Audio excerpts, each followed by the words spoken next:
Damn, look at Amy. Next level. Hey, what? I don't even know. She's got apparatus. Look at that apparatus. Yeah. She has big goals now, so this is. Let's go. That's what that camera's for. All right, so you sent me a bunch of messages this week. I did. And I was torn on what we should talk about today. Oh man, I was flying messages. You have so many good ones, and I'm gonna save a couple of them. What? Yeah, because I realized that there's one that you sent me last week that should have been a staple of Seeking Wisdom since day one, and we haven't done a podcast episode on it yet. All right, let's do it. I don't know what it is. Okay, so I'm going to read you a little quote. This was from an announcement that went out last week, and it was talking about you guys, you and Elias. One indelible lesson from David and Elias is the philosophy of servant leadership. Servant leadership focuses managers on serving their team, not the other way around. And sometimes that means helping solidify a vision, but more often it means empowering people and teams with an uncomfortable level of ownership. So today on Seeking Wisdom, we're going to talk about servant leadership. Wow, I can't believe we haven't talked about this. I can't believe it. But before we go into this, I got an email. This is where I never know where this is going to go. I got an email from a listener up in Canada. Got called out. Yeah. We need to eat some humble pie and say, we apologize, Seeking Wisdom family, because we let you down. We let the ego get in our way with not the last episode, which was Pat Grady, the one before that, which we talked about. It was supposed to be a thank you episode. It was supposed to be a thank you episode, and I think... Explain yourself. Explain yourself to the people. I'm going to explain myself. I'm taking ownership. It's supposed to be a thank you episode. We had a week of hypergrowth, and we announced our Series B. It was supposed to be a thank you episode. But I guess it came off as a little bit humble braggy, and that's not what we ever want to do. No. So we apologize to you, everyone, peoples. We apologize. We got one email, and I don't know if that's indicative of the larger thing. But if somebody tells you, then that's it. And we got to remember the struggle between humility and your ego is a daily battle. We all falter. Yes. And so we faltered a bit. We apologize. We're back at it. We're back on the grind. We're here to talk about servant leadership. Yeah. What do you know about servant leadership? What do I know about servant leadership? I didn't know. I always knew what it was, but I didn't know the name. I didn't know it had a name. Yes. And to me, servant leadership has been like leading by example. That's always been a thing that I've tried to think about is leading by example. Those are people that I respect. And those are people that do things. But then once I've been here 2 years now, and when I got connected with you guys, I started to see the true meaning of servant leadership, which is everything from cleaning up like after somebody to buying donuts to I don't know whatever the small examples are. Servant leadership is basically a way to set the tone for everybody else. Yep. And if you want to lead, first you have to serve. I love that. If you want to lead, first you have to serve. So I kind of stumbled upon the idea of servant leadership many years ago. Probably, I don't remember what year it was. Early 2000s, let's say, when I read for the first time one of my favorite books, Sam Walton, Made in America. That's 3 times in 24 hours you've mentioned that book. People don't know. How much does it cost? $5. Oh. Okay. But it's too expensive. Okay. He was the richest man in the world. He wrote that book on his deathbed. The richest man in the world wrote a book, and it cost $5. But everyone wants to learn, but no one has time to read that book. You could go keep reading BuzzFeed anyway. Okay, yeah, or BuzzFeed. Anyway, in that book, the first time I read it, he talked about the notion of servant leadership, and that he was there to serve the associates at Walmart, right, which was his company, and that's how he viewed things, right? He had this kind of humble approach where humble beyond any of us, right? Was a billionaire, drove an old pickup truck with dogs and chickens in the back, and was there, sweeping up and taking care of those stores, and that was his approach. And there was something that spoke to me about that, but I put it to the side.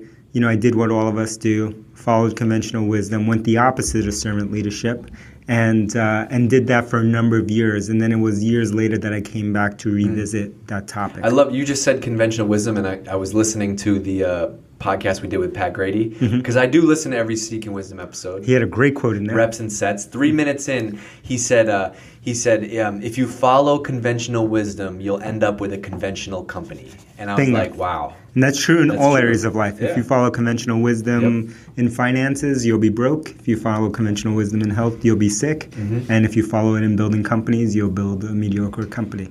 So I followed conventional wisdom, led to mediocre results. Then I came back to read, and I didn't like the results, and so I thought there had to be a different way. And somehow I think I reread that book, and that really stood out to me. The idea. What's the connection between servant leadership and ownership? So, good question. So before I answer that, let me explain how I think about servant leadership. So typically in kind of management theory, there's this pyramid, right? And at the base of the pyramid, so think about a pyramid, at the base, which is the largest part, obviously, of a pyramid, those are the individual contributors. And then as you go up in title, you start to go up to, then you go to managers, directors, VPs, CEO, right? And that's the top of the pyramid, right? And what happens in most companies is that's how they're run. And most people want to move from the bottom of the pyramid, the mass of many, and they want to go up and be as close to the top of that pyramid. And why is that? Because the rewards and the decision-making happens that way. And then servant leadership takes that paradigm, and my version of it flips the pyramid upside down. And so at the top of the pyramid is the widest part, right? And at the top of the pyramid, in my version, are the customers, are the first thing, right? So they are the most important thing. And then in the second tier are the individual contributors, and then you keep going down until eventually you get to the CEO, right? And what that does is it gives everyone a visual paradigm for understanding who is here to serve who. And the idea is that the higher your title is, the more your job is to support those above you. And ultimately, the person that is at the very top are the customers. Okay. How do you, so you're a CEO, you've been on exec teams. How do you screen, how do you interview for that? Like, how do you screen for that? And how do you make sure that everybody else is a believer? Because I feel like that doesn't work if you're the only guy that thinks about that. Like, it has to be a company culture thing, right? I think that's a good question. I think it doesn't work unless you have these little tiny acts that are unscalable, back to our unscalable kind of notion, like that are not scalable, that you have to do each day. Because by its very nature, like the things that you're going to deal with in this upside down pyramid are to deal with these exceptions that are not scalable, right? It's going to be the complaints about, like we talked about, the no M&Ms, or like we haven't had donuts in 3 weeks, or whatever it is. Like those have to become the top priority, or whatever the customer may be complaining about. And so we orient our teams around serving the customer. But beyond that, that's the first guardrail. Beyond that, we kind of try to look for managers and VPs and those kind of people that are willing to put in the work first, back to your example in the beginning, and serve and actually do the job before they lead. And one thing, I remember you wrote this early on. You wrote this early on at Drift. You wrote, there's something, I forget what the doc was, but an internal thing on the wiki. And we were talking about, you wrote something like, whether we hire a VP, a C-level, whatever, a director, a senior director, a manager, whoever, nothing that you've done before at other companies counts. Yeah. Everyone's clock, everyone's resume resets when you come to Drift. Is that a connection to this? Absolutely. You got to come in and show. You get no credit. No credit. Yeah, and one thing that I would do in the past, which we should do again, is even when you would bring in a VP, I would not have anyone report to that person for a while until they proved themselves, right? And so they had to earn their way versus coming in and saying... You've done that? Absolutely, 100%. In product? Yes, 100%. So what do they do? They were an individual contributor, and they helped the team. So like they're like a PM for a while? Or like... They basically served. They served the team. They did one-on-ones. They did all that stuff, but no one actually reported to them. I like that a lot. And then eventually, as they had some mastery and they would prove themselves, then 2 people would report to them, and then a team, and then a bigger team, and then 3 teams, and it just kept expanding until the point that maybe a whole organization reported to them. But what that showed was, one, it was a qualifier for people who wanted that role. Like, are you willing to go back to zero, back to your point, and earn your way back, even though you have this great experience, even if your title and you came in and your title was VP, it just still meant you had to work your way back up. Are you willing to do that? And that would disqualify most people. Yeah, most people, because that's the ultimate. Like, everyone the stock line is like, I roll up my sleeves and whatever, right? You've heard that so much from everybody. No one does it. No one does it. That's a hell of a way to test a crazy test. Yeah. Others would be interviewing people and seeing how often they took credit for things versus gave other people credit. That's the we thing. So that's an example of like serving, and whether even when someone was in a leadership role, like were they willing to put aside maybe what they were focused on in order to help an individual within the team. You know, like, the other hard part, and this is hard to learn, ego thing, is that with servant leadership, you often have to do things, actually almost all the time you have to do things where no one is, it's thankless. It's a thankless thing. Totally thankless. You're never going to get the credit, right? Nope. Nobody's ever going to be like, oh man, thank you so much for bringing in those donuts, man. That was totally. It's people never are like, happen. Fuck you. I expect you to bring that in. Donuts. How come there were no jellies this time? What's going on? What's happening here? We don't have any. We're the vegan donuts. We don't have any. Oh, that's true. That's true. No vegan donuts. No vegetarian donuts. It's true. That's not a knock on vegans. You know we're about the plant life. So that a plant-based lifestyle. # plant-based. I'm getting nervous when there's more people that are. Every episode we can't offend somebody. And we love it. Rich Roll podcast. Future Seeking Wisdom guest. That's for sure. You better come on, dude. Yep. So anyway, that's a way to test. That's the way you go. And I think what ends up happening is in order to build an organization, a company that has the sense of autonomy that we all want as humans, not only people here at Drift, but just humans want, I don't see any way that can work without a servant leadership framework, right? Because it can't work in that model. And so you have to flip it and have the servant leadership framework as the basis for being able to empower that thing that we all want, which is the autonomy and the mastery. Yes. It needs to be built on this base. All right. So before we wrap this one, that's made me think of another management philosophy that we've never talked about here. I want you to talk about. Why one thing that you argue so strongly against and try to build a company around is... I never argue. You don't argue. Is to not have consent. Yeah, it is. No consent. There's no decisions driven by consensus. Come on. Right? I hate it.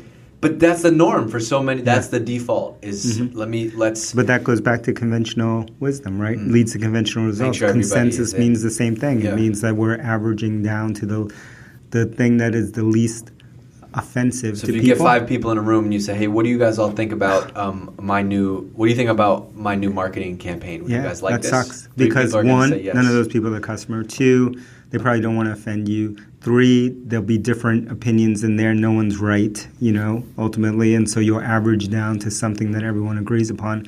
So it always leads to a bad place. So that's why we try to have fewer meetings than most, because meetings by definition are a consensus driving activity, and so consensus is going to come out of there. And so beyond informational meetings, like we have the company one-on-one or some of the all hands meetings, those are more informational meetings. But when you're 5 people in a room discussing something, those usually, it's hard to fight Mother Nature and say that we're not going to average down to whatever the consensus opinion is there.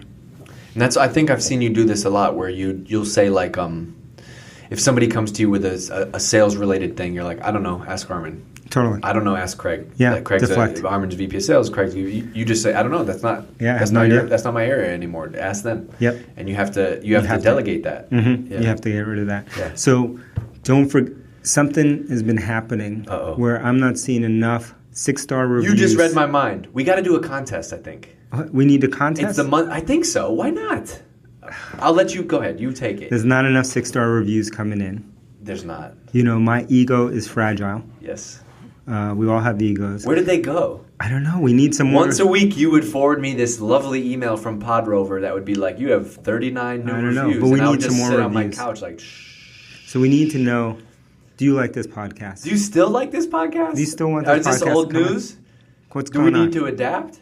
Do we need a new format? Yeah, what's going on? What's the matter? All right, 5-star reviews, 6 stars if you can, and in them mention Michelle, 1L. 1L. 1L. Is it 1L? It's 1L. It is 1L. Come on, it's classy. Fun fact, Michelle works in customer success at Drift, but she closed a deal today. Yeah. Careful, watch out. Watch out, going into sales, put her on the hot seat. Yeah. Anyway, mention Michelle and Amy. And Amy. Shout it out. And maybe we will have a contest. Maybe we'll give away some books or some things to the people who leave 5-star only reviews. Oh. Shout us out. This is a movement Next year, Hypergrowth is going to be 5,000 people.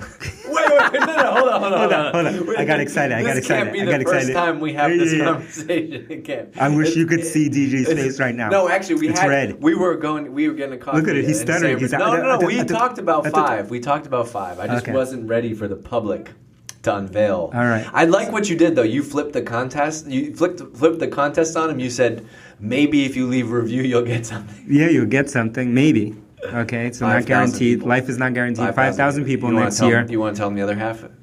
The other half? Not yet. Not yet. So 5,000 people. We're not going to get there without these 5-star reviews. So go to the Apple Podcast, right. Open that up, leave some 5-star reviews, so we can bring you the best guests on the podcast, but also at next year's Hypergrowth.